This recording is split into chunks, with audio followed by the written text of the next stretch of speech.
साथियों नमस्कार, बहुत स्वागत है आपका डी&के एकेडमी में। मैं हूं आपका दोस्त दांगी सर और आज हम बात कर रहे हैं मध्य प्रदेश में कृषि के बारे में।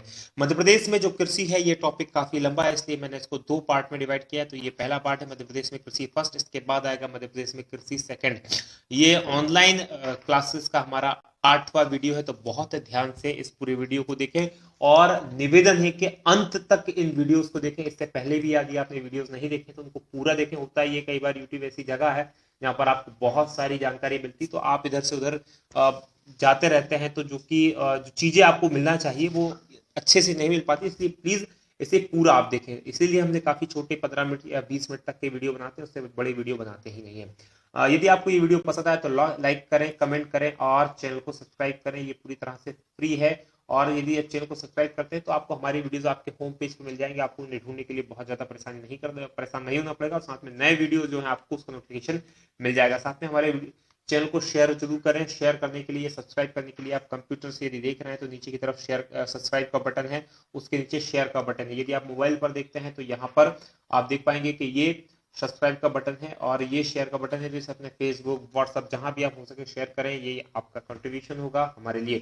साथ में एक और बड़ी अच्छी बात है, हम लेके आए हैं आपके लिए मध्य प्रदेश के संपूर्ण सामान्य अध्ययन एमपीजी के, जो उसके लिए विशेषकर पूरी वीडियो और पीडीएफ की पेन ड्राइव बहुत जल्द लेके आने वाले हैं। कमिंग सून है, इसके ऊपर हमारा काम चल रहा है, जो कि आपको एमपीपीएससी और दूसरे जो एग्जाम्स होते हैं उसके लिए बहुत उपयोगी सिद्ध होने वाला है। यदि आप चाहें तो इसको आप प्राप्त कर सकते हैं। तो बहुत जल्द इसके बारे में पूरी डिटेल्स में अनाउंस करूंगा, तो इसके लिए आप तैयार रहिए। तो बहुत शानदार वीडियोज इसके अंदर हमने डाले हैं। और बात करें इसके अलावा हमारी DKMPSC.com जो एमपीपीएससी की तैयारी करने वालों के लिए बहुत शानदार वेबसाइट है, आप इसको जरूर सर्च करें। हमारे यूट्यूब चैनल दो और है, अमेजिंग वर्ल्ड, यहाँ पर आप चाहें तो इसको भी नीचे डिस्क्रिप्शन में लिंक दिया हुआ है, तो आप इसको एक बार जरूर देखें। साथ में एक और जो चैनल है टेक दांगी जी, इसको भी जरूर आप देखें। यहाँ पर टेक दांगी जी में हम आपको बहुत सारी टेक्नोलॉजी से संबंधित चीजें बताते हैं। चलिए बात स्टार्ट करते हैं मध्य प्रदेश में कृषि के बारे में। तो मध्य प्रदेश एक कृषि प्रधान देश है। जैसा कि आप कभी कोई भी चीज स्टार्ट करते हैं तो यहीं से हमारे स्टार्ट होता है कृषि प्रधान। कृषि प्रधान मतलब यहाँ की अधिकतर जो जनसंख्या है वो खेती पे डिपेंड करती है, खेती में लगी हुई है। ये आप देखिए मध्य प्रदेश की कुल क्रियाशील जनसंख्या का, यहाँ इंपॉर्टेंट शब्द आता है क्रियाशील जनसंख्या। क्रियाशील जनसंख्या मतलब जो कार्य करने योग्य जनसंख्या, टोटल जनसंख्या नहीं, सिर्फ जो कार्य करने के योग्य है, मतलब 15 से ऊपर की जो उम्र के लोग होते हैं जो कार्य करने में सक्षम होते हैं, तो उस जनसंख्या का लगभग 71.52%, 71.52% कृषि कार्य में लगा हुआ है। तो बहुत बड़ा तबका, लगभग एक तिहाई से दो तिहाई से भी ज्यादा लोग खेती में लगे हुए हैं। प्रदेश का कुल कृषि क्षेत्रफल की बात करें, जो कृषि क्षेत्र है वो है 147.90 लाख हेक्टेयर, जो कुल क्षेत्रफल का 49% है। मतलब मध्य प्रदेश का जो कुल भूमि है, कुल लैंड एरिया है, उसका 49% पे खेती होती है और देश के कुल 9% क्षेत्रफल पर हम खेती करते हैं। तो ये इंपॉर्टेंट हो जाता है मध्य प्रदेश के बारे में। चलिए देखते हैं मध्य प्रदेश में कृषि की विकास दर, मतलब खेती में जो विकास हो रहा है वो काफी तेज गति से हो रहा है। पिछले लगातार 3-4 सालों से हम कृषि कर्मण अवार्ड ले रहे हैं। वर्ष 2013-14 की 12-13 की बात करें तो विकास दर हमारी थी 19.85%, जो कि देश में सर्वाधिक थी, और 13-14 में ये बढ़कर हो गई है 24.49%, जो कि वाकई में एक चमत्कार से कम नहीं। तो बहुत तेज गति से मध्य प्रदेश कृषि के उसमें बढ़ रहा है और लगातार कृषि कर्मण अवार्ड प्राप्त कर रहा है। वही बात करें मध्य प्रदेश में प्रति जोतों की संख्या की, तो ये है 73.60 लाख हेक्टेयर। देखिए जोतों की संख्या क्या है, मतलब जोतों की संख्या से मतलब है कुल कितने खाते हैं, खातों से मतलब है कुल कितने रकबे हैं, कुल कितने खेत हैं। अब खेत में ये भी हो सकता है कोई बड़ा खेत है, कोई छोटा खेत, तो एक व्यक्ति या फिर जितनी बही, एक बही क्या होता है कि ऋण पुस्तिका जिसे हम कहते हैं, जो कि एक खेती का दस्तावेज होता है। तो मतलब देश मध्य प्रदेश के अंदर इतने खेत अलग अलग नामों से रजिस्टर्ड हैं, या एक ही व्यक्ति के पास दो खेत भी हो सकते हैं, दो ही मानेंगे अगर उनके पास बहियां अलग अलग हैं तो या फिर कृषि खेती के जो कागज है, उस खेत के टुकड़े के जो कागज है वो अलग है, तो उनको दो जोत मानते हैं। तो इतने जोतों की संख्या है। बात करें मध्य प्रदेश में 62% कृषि जोत का आकार जो है 0.5 से लेकर 2 हेक्टेयर के बीच में, लगभग 5 एकड़। देखिए एक हेक्टेयर जो होता है, 1 हेक्टेयर होता है 2.4710 एकड़, ये मिलके बनाता है 1 हेक्टेयर। तो लगभग 5 एकड़ के खेत लोगों के पास कृषि जो थे, 62% लोगों के पास। वही बात करें 20%, 20.7% कृषि जोतों का आकार 2 हेक्टेयर से 4 हेक्टेयर के बीच में है, तथा 17.3% कृषि जोतों का आकार 4 हेक्टेयर से अधिक है। मतलब 4 हेक्टेयर से अधिक यानी कि 10 एकड़ से अधिक वाले किसान बहुत कम है। कृषि जोतों का सर्वाधिक आकार मतलब सबसे ज्यादा बड़े बड़े खेत जो मिलते हैं वो 5.6 हेक्टेयर मिलते हैं हरदा जिले के अंदर। वही न्यूनतम कृषि जोतों की बात करें तो 1.5 हेक्टेयर तक के खेत सबसे कम मिलते हैं। यह कटनी और नीमच दोनों जिले के अंदर 1.5 हेक्टेयर तक की कृषि जोत मिलती हैं। तो ये इंपॉर्टेंट है। वर्तमान में मध्य प्रदेश जो है खाद्य उत्पादन में तीसरे स्थान पर आता है। खाद्य मतलब वो फसलें जो कि जिनका उपयोग खाने के लिए किया जाता है, तो उन फसलों के उत्पादन में मध्य प्रदेश का स्थान तीसरा है। देश के कुल खाद्यान्न का 10.2% मध्य प्रदेश उत्पादन करता है। मतलब देश में अगर 100 क्विंटल खाद्यान्न पैदा होता है, यहां मैं खाद्यान्न की बात कर रहा हूं, इंपॉर्टेंट ध्यान दीजिएगा। खाद्यान्न मतलब वो फसलें जिनका खाने में उपयोग होता है, जैसे गेहूं, चावल, मक्का, ज्वार, ये जिन फसलें हैं जो खाद्यान्न में गिनी जाती है, तो इनका 10.2% उत्पादन मध्य प्रदेश के अंदर होता है।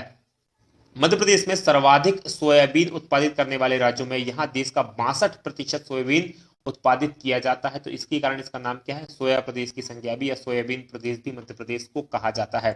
और तिलहन के उत्पादन में मध्य प्रदेश का स्थान पहला है। तो यहां पर ये जो चीजें हैं इनको आप ध्यान रखिएगा, जैसे किसमें पहला है किसमें दूसरा है, तो ये इंपॉर्टेंट हो जाती है और लगातार पूछी जाती है, इसलिए इसको थोड़ा सा ध्यान से दिमाग में रखिएगा। अगली बात करें खरीफ की फसलों की कि खरीफ की फसलें क्या होती हैं। देखिए मौसम के अनुसार फसलों के अलग अलग नाम होते हैं। आप में से जो किसान हैं वो इस चीज को जानते हैं और अधिकतर लोग भारत में तो इस चीज को जानते हैं, क्योंकि कहीं ना कहीं उन्होंने खेती को देखा, फिर भी हमें कई बार चीजों को रिकॉल करना पड़ता है। तो देखें खरीफ की फसलों की जो बुवाई होती है या उनके जो बीजारोपण होता है वो जुलाई अगस्त के महीने में उनको बोई जाती है, और उनकी जो कटाई होती है नवंबर दिसंबर के आसपास, अक्टूबर सितंबर अक्टूबर के या नवंबर के आसपास तक उन्हें काटा जाता है। तो ये बहुत मेजर पॉइंट होता है। जैसे सोयाबीन की फसल जब बारिश हो रही होती है तब इसको बोया जाता है, बारिश से स्टार्ट होती है तब, और बारिश के बाद इसे काटा जाता है। प्रमुख खरीफ की फसलों की बात करें तो वो है चावल, मक्का, ज्वार, बाजरा, उड़द, मूंग, तुअर, कपास, तिल, मूंगफली, सोयाबीन और ज्वार। ज्वार एक इंपॉर्टेंट फसल है। ज्वार जो है वो खरीफ की फसल भी है और रबी की फसल है। इसे खरीफ में भी बोया जाता है और रबी में बोया जाता है। जो खरीफ की फसलें होती हैं इन्हें स्याल भी कहा जाता है, स्याल या स्यालू फसलें। गांव की जो भाषा है, जो यहाँ की पारंपरिक भाषा है, उसके अंदर स्यालू या स्याल फसलें भी इन्हें कहा जाता है। बात करें रबी की फसलों की, तो रबी की फसलें जो है नवंबर के आसपास बोई जाती हैं और मार्च में काटी जाती हैं। तो ये इंपॉर्टेंट है, फरवरी मार्च के आसपास इनकी कटाई की जाती है। इनको पकने के लिए ज्यादा टेम्परेचर की आवश्यकता होती है और इनके लिए सिंचाई की व्यवस्था अलग से करने की जरूरत होती है। प्रमुख फसलों की बात करें तो इसके अंदर गेहूं, चना, मसूर, मटर आदि ये जो फसलें हैं ये रबी की फसलें हैं। इन फसलों के जो स्थानीय नाम है इन्हें उनालू फसलें भी कहा जाता है। उनालू फसलें इनको कहा जाता है। और ज्वार और जो अलसी है वो रबी और खरीफ दोनों में बोई जाने वाली फसल है, इसलिए इंपॉर्टेंट है, इसको थोड़ा सा ध्यान रखिएगा। जायद की फसलें तीसरे प्रकार की फसलें होती है जायद की। जब ग्रीष्म ऋतु में फसलें पैदा की जाती हैं तो उन्हें कहा जाता है जायद की फसलें। इनकी बुवाई जो है मार्च के आसपास की जाती है और जून जुलाई में इनको काटा जाता है। मतलब 2 से 2.5 महीने की लगभग ये फसलें होती हैं। और इनमें जो अधिकतर फसलें होती हैं वो लता प्रजाति की या बेल प्रजाति की या सब्जियों की फसलें होती है। जैसे बात करें खरबूज, तरबूज, ककड़ी, करेला, कद्दू, लौकी, इस टाइप की जो फसलें हैं इनको बोया जाता है और ये उसी समय काम आती है। चलिए बात करते हैं तीसरी, नगदी या व्यापारिक फसलें। इंपॉर्टेंट फसलें होती हैं ऐसी फसलें जिनको बेचकर आप सीधा पैसा आपको मिल जाता है या सीधी फसलों को आप बेच सकते हैं, वो कहलाती है नगदी या व्यापारिक फसलें। नगदी व्यापारिक फसलों में जो मध्य प्रदेश में इंपॉर्टेंट है वो है कपास, गन्ना, जूट, मेस्टा, सनई, अफीम, गांजा, तंबाकू, सूरजमुखी। ये फसलें ऐसी हैं जिनको कि आप सीधा मार्केट में बेच सकते हैं और सीधे आप इनसे पैसा कमा सकते हैं। तो ये जो फसलें हैं वो व्यापारिक या नगदी फसलें कहलाती हैं। चलिए बात करते हैं अब प्रमुख प्रमुख फसलों के बारे में, स्पेसिफाई फसलों की हम बात करेंगे। पहली जो फसल है वो है चावल। चावल बहुत इंपॉर्टेंट फसल है क्योंकि भारत के अंदर और खासकर मध्य प्रदेश और भारत में बहुत ही ज्यादा मात्रा में हम खाद्यान्न के रूप में चावल का प्रयोग करते हैं। ये जो चावल है बेसिकली खरीफ की फसल है। मध्य प्रदेश में अगर बात करें तो चावल का उत्पादन 6वें स्थान पर होता है। पश्चिम बंगाल पहले स्थान पर आता है, उत्तर प्रदेश दूसरे और आंध्र प्रदेश तीसरे स्थान पर चावल के उत्पादन में आता है। मध्य प्रदेश में बात करें तो मध्य प्रदेश में चावल की खेती 41 लाख हेक्टेयर लगभग 22% भाग पर की जाती है। मतलब जो कुल भूमि होती है उसके 22% भाग पर 41 लाख हेक्टेयर भूमि पर चावल की खेती मध्य प्रदेश के अंदर की जाती है। प्रमुख उत्पादक जिलों की बात करें जहां पर चावल पैदा किया जाता है वो बालाघाट, मंडला, शहडोल लिखा गया है, ये शहडोल है, ऐसे चेंज कर लीजिएगा, शहडोल, शहडोल, उमरिया, अनूपपुर, सीधी, रीवा, सिंगरौली, नरसिंहपुर, होशंगाबाद, ये वो जिले हैं जो कि प्रमुख चावल के उत्पादन के लिए जाने जाते हैं। बात करें बड़वानी में धान अनुसंधान केंद्र स्थापित किया गया है और मध्य प्रदेश में बालाघाट जो जिला है वहां सर्वाधिक चावल उत्पादन किया जाता है और चावल के लिए सर्वाधिक फेमस जो जिला है वो बालाघाट उत्पादन जिला है। देखिए चावल एक ऐसी फसल है जिसको जो कि हमेशा पानी में इसमें भरा रहता है, पानी की बहुत ज्यादा इसको डिमांड होती है और ये उन्हीं क्षेत्रों में लगाई जाती है जहां पर की पानी की पर्याप्त व्यवस्था होती है। तो इसलिए प्रमुख रूप से खरीफ फसलों में इसी कारण लेते हैं कि बरसात का समय होता है और इसको पानी चाहिए होता है तो बहुत ज्यादा पानी की डिमांड करती है। वही बात करें गेहूं की, प्रमुख खाद्यान्न फसल, हमें से अधिकतर लोग इस फसल को यूज करते हैं खाने के रूप में। गेहूं उत्पादन में मध्य प्रदेश का जो स्थान है, देखिए उत्पादन में उत्पादकता की दृष्टि से पर हेक्टेयर उत्पादन में बात करें क्योंकि ऐसे तो सर्वाधिक गेहूं उत्तर प्रदेश में पैदा होता है लेकिन पंजाब के बाद दूसरे नंबर पर आता है। पंजाब में सर्वाधिक पर हेक्टेयर जो उपज है पंजाब में सर्वाधिक, उसके बाद आती है मध्य प्रदेश में, तो पंजाब के बाद दूसरे नंबर पर आता है। मध्य प्रदेश मध्य प्रदेश जो है देश के कुल गेहूं उत्पादन का 11% उत्पादित करता है। मतलब मध्य प्रदेश में 11% गेहूं देश का उत्पादित किया जाता है।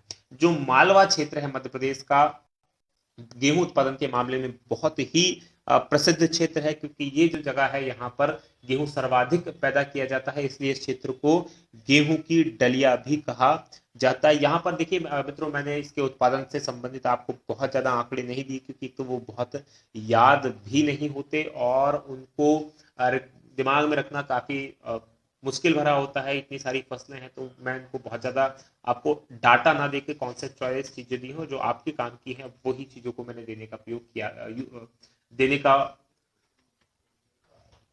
का मैंने सोचा है ताकि आपको चीजें जो आपके काम की बेस्ट हो वो मिले। बाकी बहुत ज्यादा चीजें हम आपको जब बिना जरूरत गैर जरूरत बहुत ज्यादा चीजें ना दें।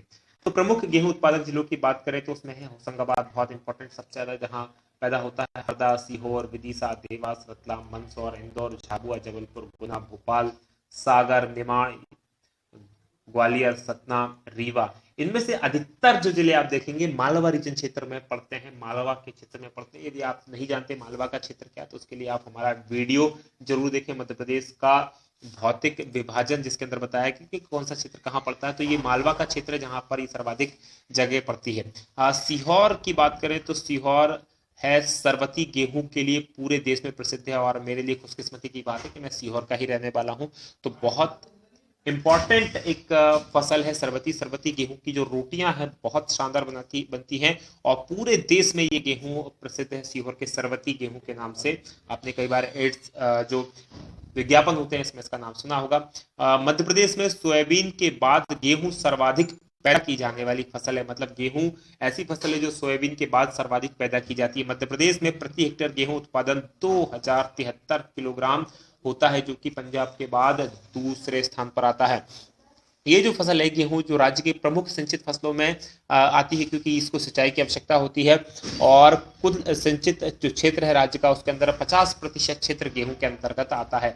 मतलब जो टोटल सिंचाई होती है उसकी 50% सिंचाई 50.3% सिंचाई जो होती है वो गेहूं के लिए ही होती है। जो गेहूं है वो खासकर काली मिट्टी और जलोढ़ मिट्टी के क्षेत्र में आता है।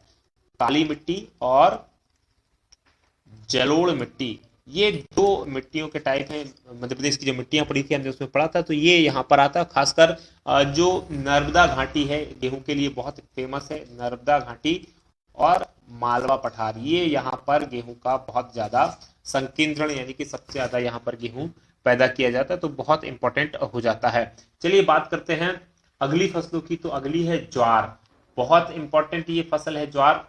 देखिए मध्य प्रदेश में गेहूं के बाद सर्वाधिक क्षेत्र पर ज्वार का उत्पादन किया जाता है। मध्य प्रदेश में ज्वार जो है रवि और खरीफ दोनों के रूप में ली जाती है, तो इंपॉर्टेंट है। खरीफ के रूप में ज्वार का उत्पादन जो होता है उत्तर पश्चिम मध्य प्रदेश जैसे मुरैना, शिवपुरी, श्योपुर, गुना, भिंड, मंदसौर, रतलाम जिले में आता है। जबकि रवि के रूप में ज्वार का उत्पादन धार, खंडवा, खरगोन, झाबुआ, बालाघाट, छिंदवाड़ा, सिवनी जो जिले हैं इनके अंदर होता है। तो ये नीचे की तरफ, ऊपर की तरफ आप देखेंगे उत्तर पश्चिमी क्षेत्र है, और दक्षिण की तरफ देखेंगे तो नीचे की तरफ मध्य प्रदेश का जो दक्षिणी भाग है, ये दक्षिण पूर्वी भाग है, वहां पर इसको खरीफ रवि की फसल के रूप में लिया जाता है। ज्वार के उत्पादन में जो मध्य प्रदेश है देश में चौथा स्थान रखता है, तो बहुत एक इंपॉर्टेंट बात है। और बात करें इसकी बोनी की, तो लगभग ये 8.31 लाख हेक्टेयर भूमि पर इसको बोया जाता है। तो इसलिए मैंने इसको बहुत ज्यादा डाटा नहीं रखा है, ताकि ये काफी मुश्किल होता है इन चीजों को याद करना। तो ये जो इंपॉर्टेंट चीजें हैं मैं आपको बताता जा रहा हूँ। अब मक्का की बात करें, मक्का एक इंपॉर्टेंट फसल है। मक्का के पॉपकॉर्न आपने फिल्म में देखने गए होंगे तो सभी ने खाए होंगे, तो बड़ा अच्छा, और भुट्टा जो होता है तो वो तो वाकई में बहुत लाजवाब होता है। मध्य प्रदेश में मक्का का जो उत्पादन होता है उत्तर पश्चिमी मध्य प्रदेश में मुख्य रूप से किया जाता है। उत्तर पश्चिमी मध्य प्रदेश मतलब कि जहां पर बात करें खासकर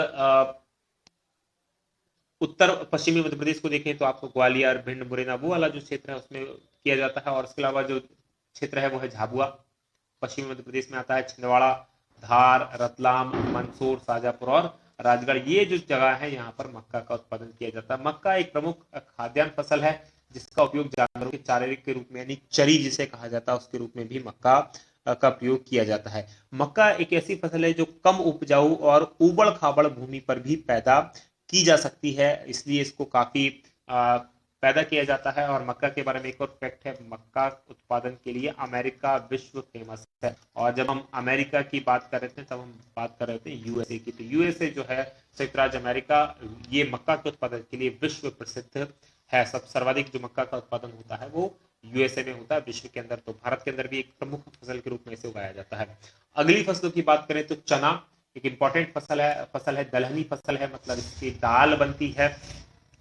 मध्य प्रदेश का जो चना उत्पादन में स्थान है वो प्रथम है।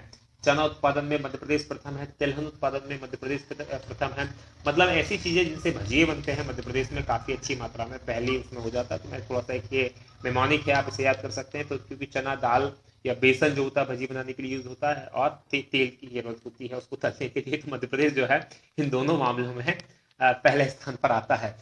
देश में कुल उत्पादन का कुल जो चना होता है उसका 37% चना मध्य प्रदेश में ही पैदा होता है। तो इसलिए आप देख सकते हैं कितना इंपॉर्टेंट हो जाता है, सारे देश को भजिया हम ही खिलाते हैं।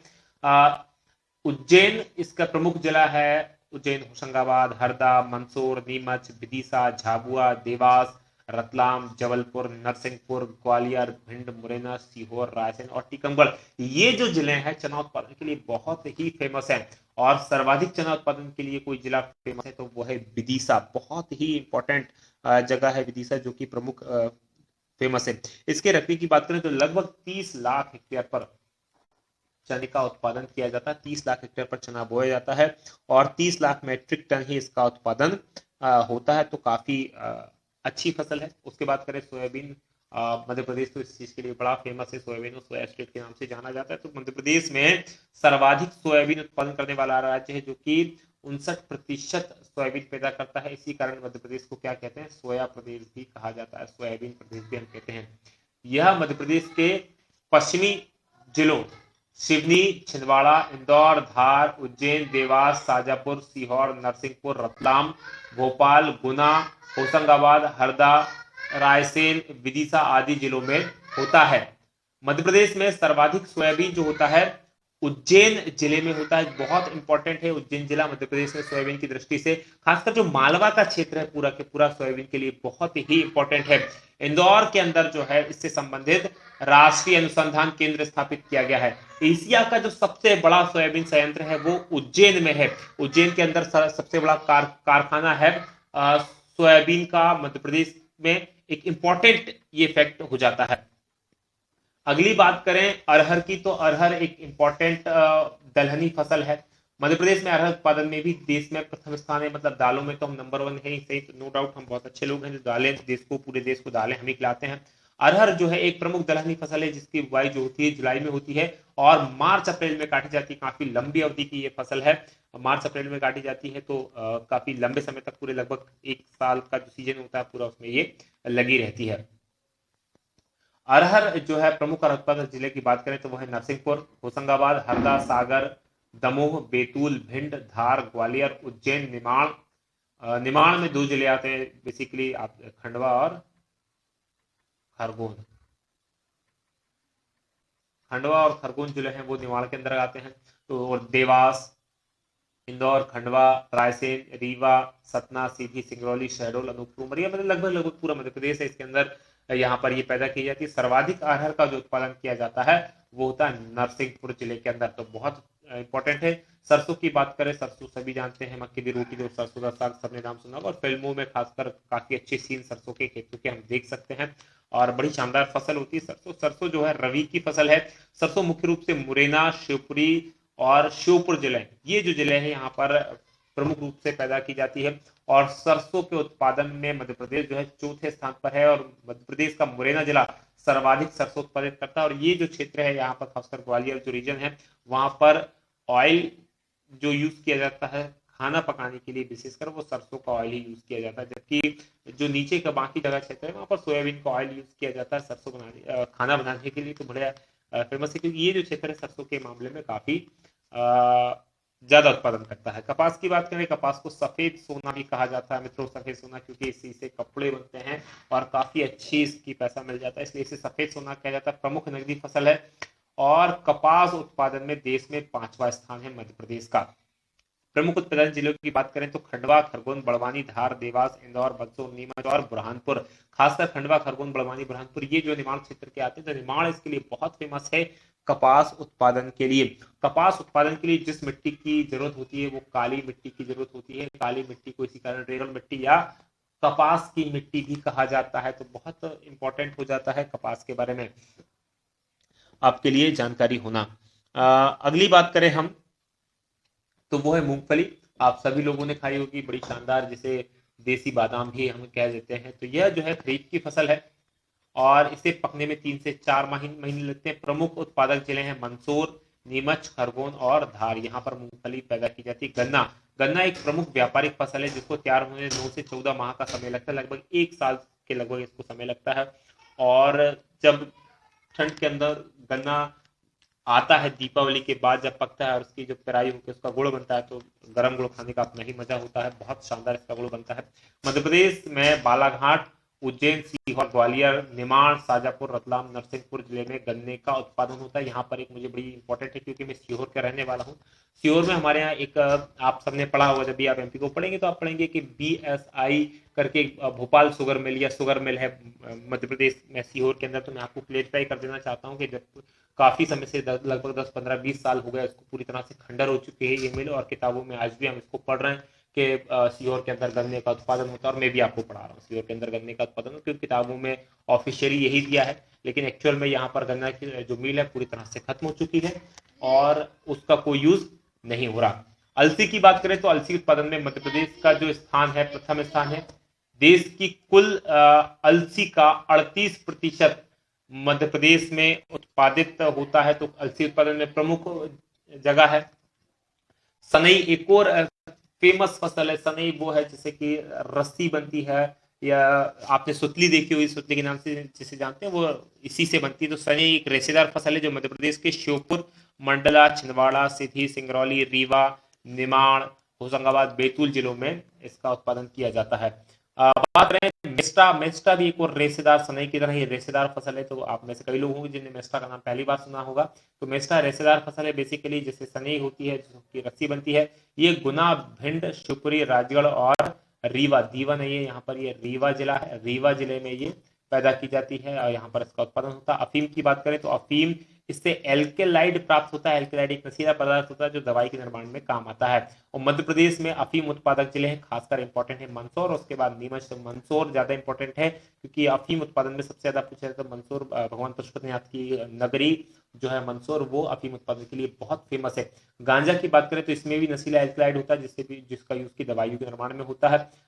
ये जो गांजा है ये खंडवा और बुरहानपुर जिले में पैदा उत्पादित किया जाता है, लेकिन खंडवा इसके लिए ज्यादा प्रसिद्ध है। तो खंडवा को गंजेड़ियों का स्वर्ग भी कहा जाता है। बात करते हैं सबसे आखिरी में बाजरा की। मोटा अनाज के रूप में माना जाता है। मोटा अनाज उन फसलों को कहा जाता है जो कि थोड़े से दाने के बड़े होते हैं, जैसे मक्का है, इसको मोटा अनाज कहते हैं। बाजरा को भी मोटा अनाज कहते हैं। और ज्वार के दाने हालांकि छोटे होते हैं लेकिन उसे मोटा अनाज कहते हैं। तो इतना प्रमुख मोटे अनाज की प्रमुख फसल है जिसका उपयोग खाद्यान्न और पशुचारे यानी चरी के रूप में किया जाता है।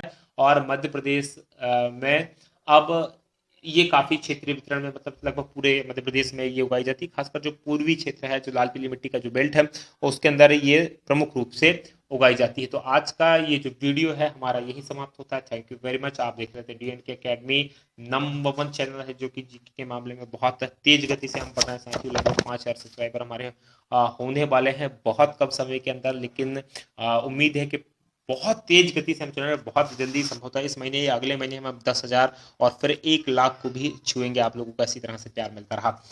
आप देखते रहिए इसे हमारे और दूसरी वीडियो। तब तक हम बनाते हैं आपके लिए और भी शानदार जीके के वीडियोस। तब तक के लिए बहुत धन्यवाद। जय हिंद, जय भारत।